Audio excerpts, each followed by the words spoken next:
आज भेटले आपल्याला आपले फॅन मच्छिंद्रनाथ गडावर गेलो, बेल्ट काबर काढला पुढे बघा. मित्रांनो आजचा ब्लॉग लय खतरनाक होणार, शेवटपर्यंत नक्की ब्लॉग बघा. नाही पायी चालवले ते मामंती आले त्यांच्यासोबत जायचं आपल्याला मडीला, तुम्हाला दाखवतो पुढे ब्लॉग मध्ये.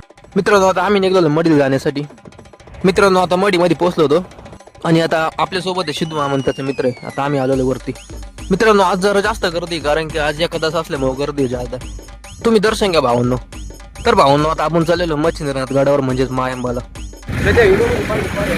इथून अख्खा घाट पॅक असतो बस नाही का सामोरच्या वेळेस. मित्रांनो हा घाट मधून लय भारी नजारा दिसतो, पण हा घाट तेवढा डेंजर पण आहे, टर्न वगैरे जास्त आहे. आता आपण आलतो वरती, आता दर्शन घ्यायला जाऊ आपण. मित्रांनो मच्छिंद्रनाथ गडावर जरा जास्त गर्दी आज. मित्रांनो सगळ्यात महत्वाचं इथं दर्शनाला आतमध्ये जाण्यासाठी बेल्ट बाहेर काढून ठेवला होता कमरेचा. भावनाचं कारण काय ते माहित नाही मला, पण ज्याला माहित असेल त्यांनी कमेंट करून नक्की सांगा. बडे बाबांचं दर्शन घ्या मित्रांनो तुम्ही. मित्रांनो आता आमचं दर्शन वगैरे सगळं आलेलं आहे. तर भावांनो या नजाऱ्याचा आम्ही नाही का आनंद घेऊ राहिलो. आता आम्ही दुसऱ्या साईडने आलेलो आहे. नजारा बघू शकतो, एकदम भारी असा नजारा आहे. मित्रांनो तुम्ही बघू शकता असा नजारा तुम्ही बघितला असेल. आता आम्ही इकडे आलतो मायंबाला.